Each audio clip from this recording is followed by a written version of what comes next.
नमस्कार। आप देख रहे हैं special coverage news Shiv Kumar Mishra official. मैं हूं शिव कुमार, मेरे साथ हैं संजय सर। संजय सर का बहुत बहुत स्वागत, बहुत बहुत अभिनंदन। राहुल गांधी ने आज फिर नरेंद्र मोदी का पैनिक बटन दबा दिया और पैनिक बटन इतना दबा हुआ है कि कहीं तो पीएमओ के अधिकारी भागे भागे राजनाथ के आवास पहुंचते हैं, जबकि राजनाथ का इस मामले से कोई लेना देना नहीं है। उनका लेना देना इतना ही है कि वो नंबर 2 है और जब जब भाजपा पर संकट आता है तब तब राजनाथ के दरवाजे पर भाजपा पहुंचती है, क्योंकि विपक्ष को मैनेज करने के लिए सिर्फ राजनाथ ही है इनके पास, जो वो बातचीत कर ले। हालांकि प्रधानमंत्री को कल प्रियंका गांधी सामने पड़ी तो उन्होंने बाकायदा उनसे हालचाल लिए हैं। समस्या ये हो गई, भाजपा अब ये नहीं समझ पा रही है कि राहुल गांधी ने किस तरीके से कर्नाटक का रिमोट दबाकर पूरा सिस्टम घुमा दिया और 9-2-11 कर दिया। बीजेपी देखती रह गई, कोई चर्चा नहीं हुई, कांग्रेस में कोई नाराज नहीं। भाजपा परेशान है और भाजपा के प्रति रोज नई नई खबरें। अब आज सर्वोच्च अदालत ने भी सवाल कल खड़े कर दिए कि भैया ये नीट का मामला क्या है, बच्चे सड़कों पर घूम रहे हैं, सोनम वांगचुक को उपराज्यपाल बुलाकर धमका रहे हैं। राहुल गांधी कह रहे हैं भाई प्रधानमंत्री ही तो असली जड़ है इसके। राजनाथ सिंह कह रहे हैं मैं सेना उतार दूंगा, हेलीकॉप्टर लेकर ही उतरेगा सेंटर पर पेपर। अब ना ऐसी अविश्वसनीय सरकार किसी ने अपने जीवन में नहीं देखी होगी, जिसे अपनी संस्थाओं पर कतई भरोसा नहीं है। चुनाव सेना की देखरेख में कराया जाएगा, स्थानीय प्रशासन पर कोई भरोसा नहीं। पेपर सेना की देखरेख में होगा, स्थानीय प्रशासन पर कोई भरोसा नहीं। ये 2 सबूत हैं आपके सामने, तीसरा भी आ जाएगा, कोई बचेगा नहीं।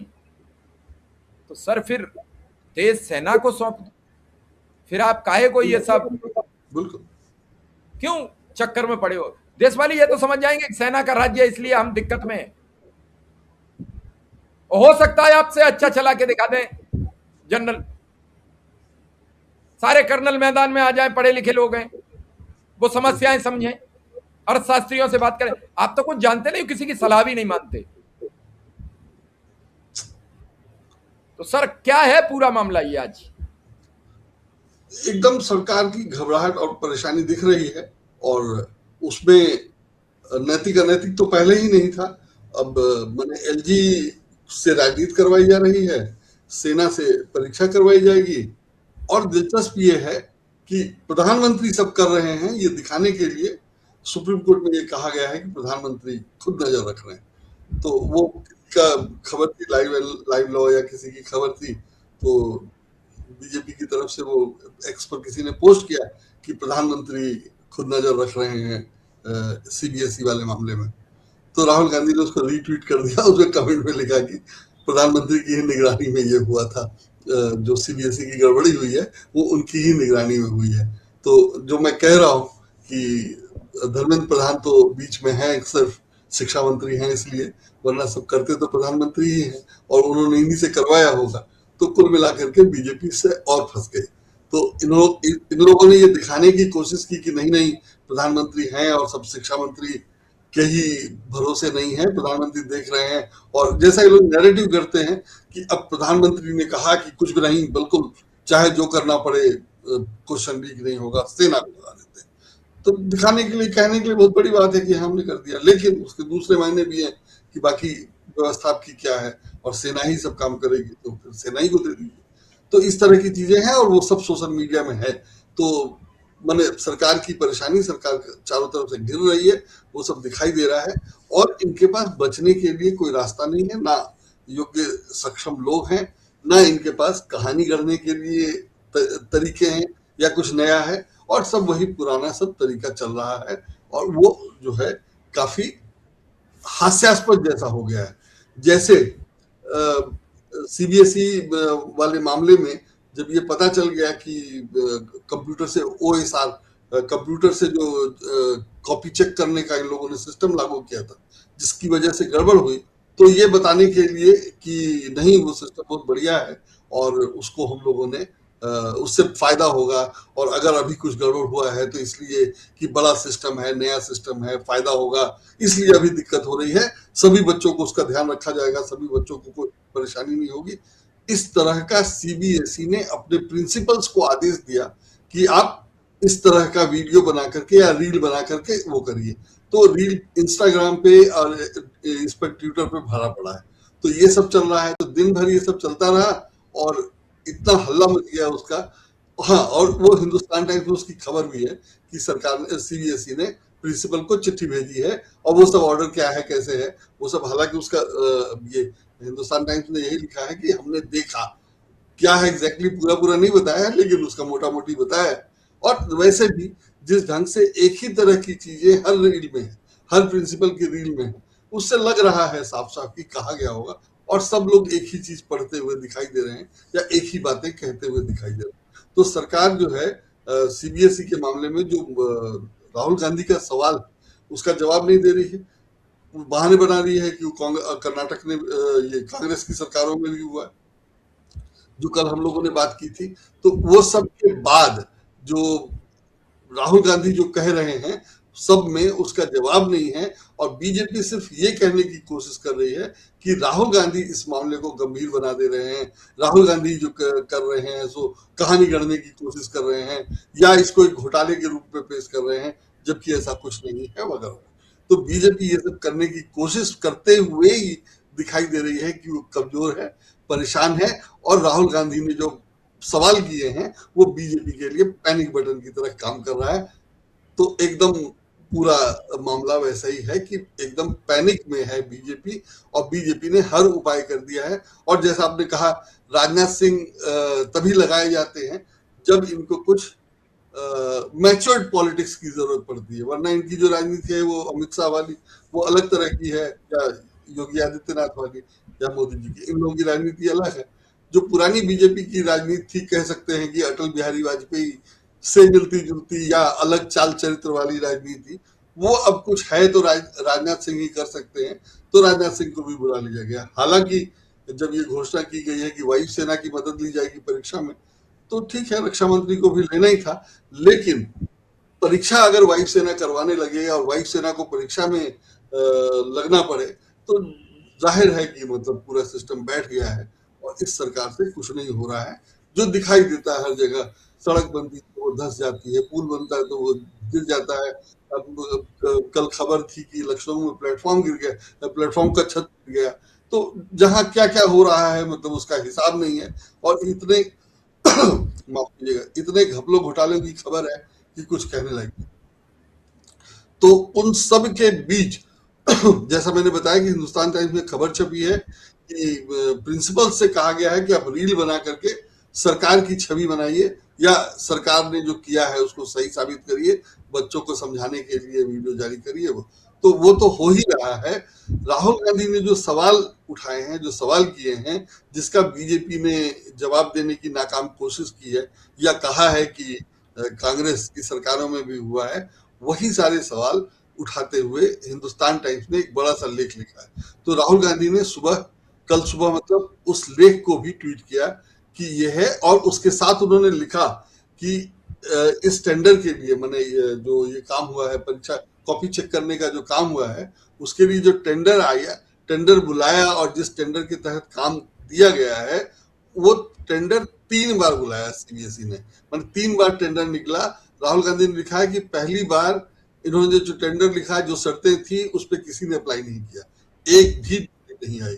दूसरी बार इन्होंने फिर उसको सुधार करके निकाला, तो दूसरी बार में कोई योग्य बोलीदाता तो नहीं, पहले तो कोई आया ही नहीं, और दूसरी बार जो आए वो उसके अनुसार नहीं थे, या जो शर्तें वो रखी गई थी उनके अनुसार नहीं थे।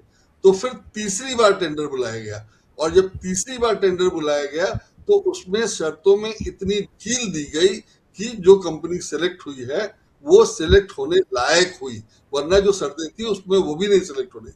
और जैसा राहुल गांधी ने कहा है कि वो कंपनी जो है उसने नाम बदल करके और आंध्र प्रदेश में पहले गड़बड़ी की थी।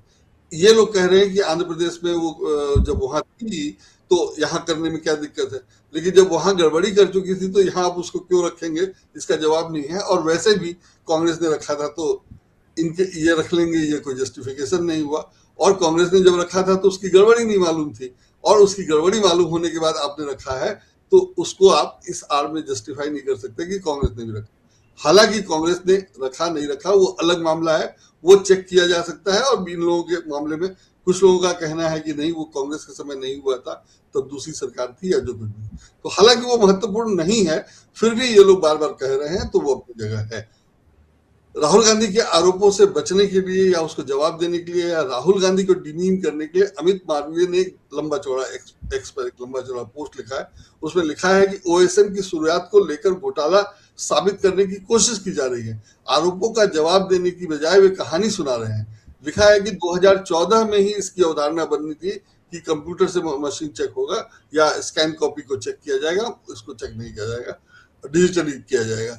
तो अवधारणा बनी थी, लेकिन उस समय छोड़ दिया गया। ये अमित मालवीय अब बता रहे हैं और कह रहे हैं कि तब टेक्नोलॉजी उपलब्ध नहीं थी। तो जाहिर है जो जल्दबाजी कहा जा रहा है ये 2014 से शुरू हो गई। तो ये सिस्टम अपनाने की जल्दीबाजी क्यों थी? जब टेक्नोलॉजी था ही नहीं तो आप क्यों करना चाह रहे थे?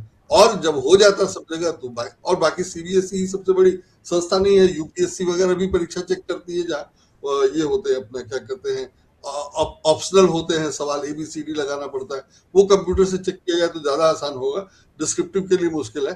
फिर भी इन लोगों ने किया, और ये दलील की 14 से हम कोशिश कर रहे थे, 26 में जब तकनीक ठीक हो गया तो हमने किया। और जो तकनीक ठीक होने की बात कर रहे हैं या जब ठीक हुआ की बात कर रहे हैं, उसके बाद तो ये गड़बड़ हुई है, तो उसको ठीक होने की बात कैसे कर रहे हैं? तो जब या ठीक था भी तो गड़बड़ तो हुई ही है। तो गड़बड़ी का जवाब नहीं देके ये कहना कि हमने बड़ी कंपनी को लिखा, अच्छी से रखा, नियमानुसार किया। तो राहुल गांधी का जो सवाल है कि जो कंपनी बदनाम थी, दागी थी, उसको आपने कैसे रख लिया, उसका जवाब ये नहीं दे रहे हैं और इधर उधर की कहानी सुना रहे हैं। सिस्टम के बारे में जो ये कह रहे हैं कि सिस्टम ठीक है, हमने ठीक से रखा, और ऐसे जैसे कि कोई गलती ही नहीं हुई है या एक लड़के की गलती हो गई जिसको पहले ये पाकिस्तान बता रहे थे। लेकिन पहले हम लोगों ने देखा है कि फीस लेना है, इनका जो सिस्टम है फीस लेने के लिए, कॉपी रीचेक करने के लिए, वो सब ठीक से काम नहीं कर रहा था। और उसी समय एक एथिकल हैकर जो 12th का एग्जामिनी है, जो 12th का स्टूडेंट है, उसने भी बताया कि साइट में बहुत सारी गड़बड़ियां हैं, उसकी भी बात नहीं ये लोग कर रहे हैं। और सीबीएसई ने उसके जवाब में कहा कि नहीं, जो हम लोगों ने बात की थी कि सीबीएसई ने जवाब में कहा कि नहीं, वो तो इस पे चेक नहीं होता है, वो दूसरे पे चेक होता है। और बाद में पता चला कि इन्होंने ही खुद गलत लिखा था, और जिस साइट पे ये कह रहे थे कि कॉपी चेक होता है, उसको उसी ने खरीद लिया 10 मिनट पहले और बता दिया कि ये साइट तो मेरे पास है, और उस साइट पे जो लोग जा रहे थे वो उसके ब्लॉक पे पहुंच जाते। तो अब उसकी भी बात नहीं कर रहे हैं। तो जाहिर है राहुल गांधी के सवाल का जवाब इन लोगों के पास नहीं है, और जवाब नहीं दे पा रहे हैं। तो जवाब नहीं दे पा रहे हैं तो चुप भी नहीं बैठ रहे हैं, उसमें कोशिश ये कर रहे हैं कि राहुल गांधी को किसी तरह बदनाम किया जा सके, या ऐसी सर छवि बना दी जाए कि कोई लोग कहें कि राहुल गांधी का जवाब सवाल जो है जो जवाब देने लायक नहीं। हाँ, आप कुछ कह रहे थे। सर मैं ये कह रहा था, सरकार हर मुद्दे पर उलझ रही है इस समय। आर्थिक मोर्चे पर फेल है, सामाजिक मोर्चे पर फेल है। मुसलमान कह रहे हैं गाय को राष्ट्रीय पशु घोषित कर दो, शंकराचार्य कह रहे हैं राष्ट्रीय पशु घोषित कर दो। फिर क्या अंधभक्तों की वजह से नहीं होगी? क्योंकि राजनीति गाय पे करोगे। राम मंदिर का मुद्दा खत्म हो गया, अब गाय भी खत्म हो जाए तो करेंगे क्या? हिंदू मुसलमान भी नहीं चल रहा है, अब चलेगा। तो हिंदू मुसलमान चल नहीं रहा सर, पेट में हिंदू मुसलमान नहीं जाएगा, पेट रोटी से भरेगा। अभी तक रोटी मिल रही थी तो सब खुश थे, वो खुश थे कि अब्दुल हमें परेशान नहीं करेगा। अब अब्दुल तो चैन में है, क्योंकि वो 10 साल में मजबूत हुआ, अपने को किया उसने कहा काम करो, ये सरकार हमें कुछ देगी नहीं। तो अब्दुल तो काम पे लग गया, और हम लोग कांवड़, सुंदरकांड, हनुमान चालीसा सड़कों पर करने के लिए, जबकि हर व्यक्ति हनुमान का भक्त है, हर व्यक्ति प्रभु श्री राम की पूजा करता है, लेकिन दिखा के थोड़ा ही करता है। अगर सड़क पर कोई धार्मिक हिंदू धर्म का हो रहा है और सड़क पर बीच में टेंट बिछ जाए, देवी जागरण हो रहा, कुछ भी हो, तो मार्ग अवरुद्ध नहीं होगा। लेकिन अगर 15 मिनट नमाज पढ़ ली गई तो मार्ग अवरुद्ध हो जाएगा। कांवड़ में क्या होता है? कांवड़ में क्या होता है? यहाँ तो स्कूल बंद कर दिए जाते हैं। गाजियाबाद में स्कूल बंद कर दिए जाते हैं। तो ये जो सब चीजें चल रही हैं, इन सब पर मैं ये समझने का आपसे एक प्रश्न कर रहा हूं। सोनम वांगचुक आक्रोश हो गए, उन्हें राज्यपाल ने उपराज्यपाल ने बुला लिया। तो अगर अभिजीत दीपके देश में आ जाए तो क्या प्रधानमंत्री बुला लेंगे? मैं सर 16 समझने की आपसे कोशिश कर रहा हूं। नहीं आता हूँ, उस पे आता हूँ, सोनम वांगचुक वाले में भी आता हूं। ये अमित मालवीय ने लिखा है कि स्कैनिंग ठीक नहीं थी और राहुल गांधी जो कॉपी चेक हुई है सीबीएसई वाली, उसकी स्कैनिंग ठीक नहीं थी और ऐसा है नहीं, मतलब उनके कहने का मतलब ये है कि ऐसा है नहीं।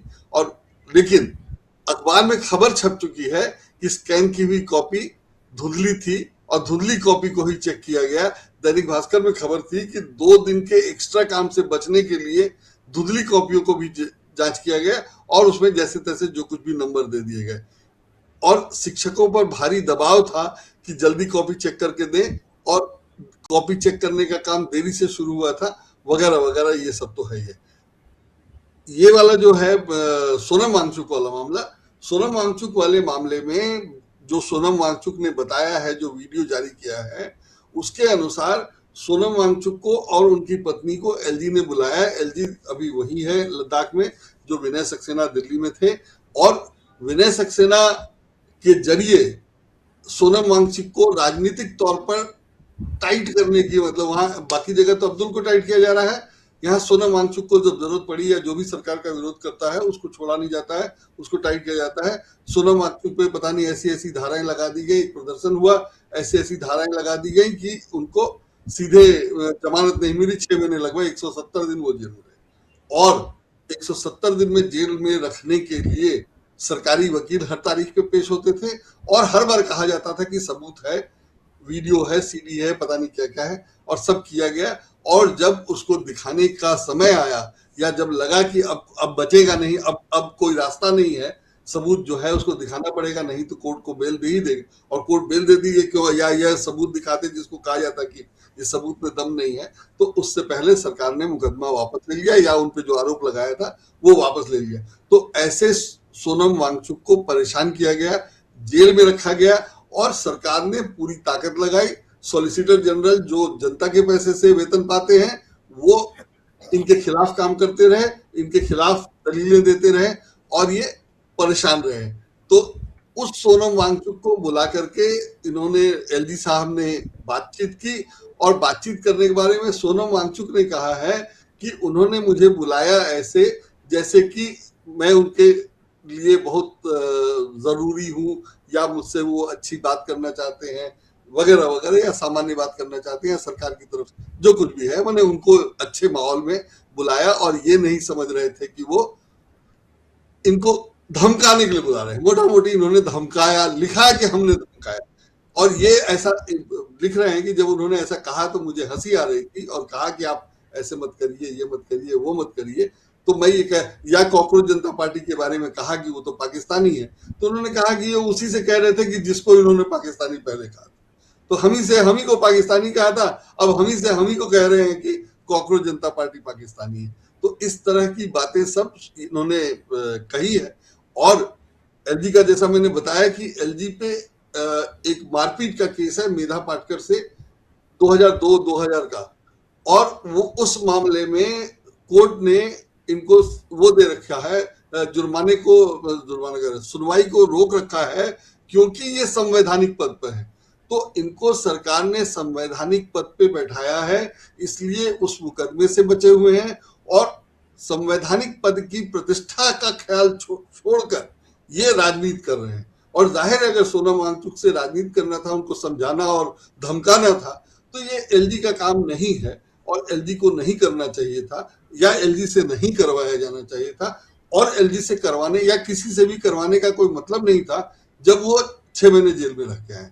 तो जो आदमी पहले ही जेल में रह के आया है, सरकारी ज्यादती झेल चुका है, उसको आप क्या समझाएंगे और क्या डराएंगे या क्या धमकाएंगे? तो ये सब का कोई मतलब ही नहीं था। लेकिन सब किया, एक्स पर पोस्ट लिखा और सार्वजनिक रूप से कहा कि हमने उनको ये समझाया है या धमकाया है। जैसे उसमें उन्होंने कहा है अपने एक्स पर जो पोस्ट है उसमें लिखा है कि मैंने उनसे कहा कि लोकतांत्रिक अभिव्यक्ति का मतलब यह नहीं होना चाहिए कि झूठी बातें गढ़ी जाएं और लोगों को भड़काया जाए।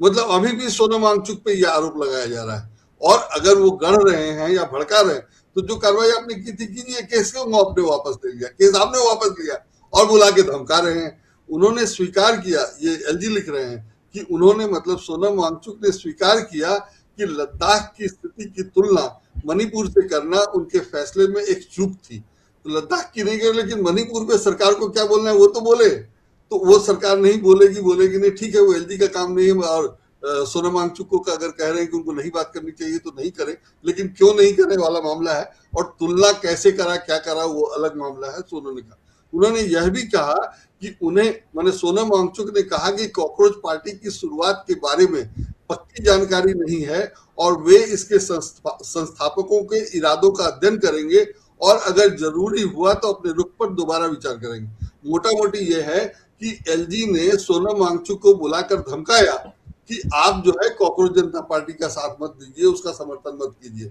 और उसके लिए दलील यही दी गई कि वो पाकिस्तानी है वगैरह वगैरह, जिसपे सोनम वांगचुक का कहना है कि वो तो मुझे भी पाकिस्तानी कह रहे थे, अब उनको कह रहे हैं तो उससे क्या होगा। हालांकि सोनम वांगचुक ने अपने वीडियो में कहा है कि ये लोग साबित करें कि वो पाकिस्तानी नहीं है या उनके समर्थक पाकिस्तानी नहीं है वगैरह वगैरह। और उसने तुरंत कर भी दिया, वो पूरा डिटेल भी दिया कि देखिए ऐसे ऐसे हमारे दर्शक यहाँ के हैं वगैरह वगैरह, ये सब हो चुका है। एलजी ने लिखा है, मैंने इस बात पर भी जोर दिया कि केंद्र सरकार द्वारा शुरू की गई सकारात्मक विकास पहलों के बावजूद बार बार रैलियां और विरोध प्रदर्शन करने से पर्यटन क्षेत्र की आर्थिक गतिविधियों पर बुरा असर पड़ेगा, जो कि लद्दाख की अर्थव्यवस्था की रीढ़ है। मतलब एलजी सोनम वांगचुक को बता रहे हैं कि लद्दाख को किससे फायदा होगा, किसको नुकसान होगा, और वो लद्दाख के लिए जो मांग कर रहे हैं उसका विरोध ना करें। माने सरकार ने 370 हटाया, एक राज्य को केंद्र शासित प्रदेश बना दिया, एक राज्य को 2 हिस्सों में बांट दिया और डिग्रेड कर दिया। जो इंडिपेंडेंट राज्य था, स्वतंत्र राज्य था, उसको आपने केंद्र शासित प्रदेश बना दिया और उसका वो विरोध कर रहे हैं या उसके लिए कुछ मांग कर रहे हैं। तो आंदोलन हुआ तो इनको बंद कर दिया गया 6 महीने, और जब वो केस साबित नहीं हुआ, जब ये जमानत पे छूट गए, तो एलजी इनको बुलाकर धमका रहे हैं कि आप जो है विरोध प्रदर्शन करने से क्षेत्र की आर्थिक गतिविधियों पर बुरा असर पड़ेगा। ऐसे जैसे सोनम वांगचुक को उससे मतलब नहीं है या सोनम वांगचुक से ज्यादा चिंता एलजी को है। वो वहां के नेता हैं, वहीं रहते हैं, वहीं के लिए काम किया है सब, और एलजी जो है नौकरी कर रहे हैं या सरकार की चमचागिरी कर करके वहां एलजी बने हुए हैं, उनको ज्यादा चिंता हो रही है। और तो जाहिर है कि वो केंद्र सरकार की राजनीति कर रहे थे या कर रहे हैं, जिसका जवाब सोनम वांगचुक ने बढ़िया से दिया है।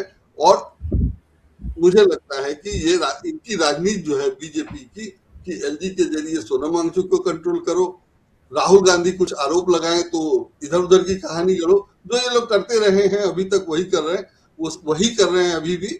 लेकिन अब दिखाई देने लगा है कि इनके पास कुछ है नहीं, और जो चाणक्य नीति इनकी होती थी या चाणक्य राजनीति होती थी, वो असल में ईवीएम से या चुनाव की गड़बड़ी या वोट चोरी करके जीतना उतना होता था। ये सब अब दिखाई देने लगा है और सरकार इससे जाहिर है कि बहुत पैनिक मोड में है और परेशान है। चलिए सर, आपने बहुत कुछ दर्शकों को समझाया है और इस समझ को अब आगे दर्शक देखें कैसे क्या होगा। क्या सेना ही अब सब कुछ संभालेगी या फिर ये राहुल का जो पैनिक बटन है इससे कुछ राहत मिलेगी। फिलहाल इस खबर को यहीं विराम देंगे सर। आपका बहुत बहुत स्वागत, बहुत बहुत अभिनंदन।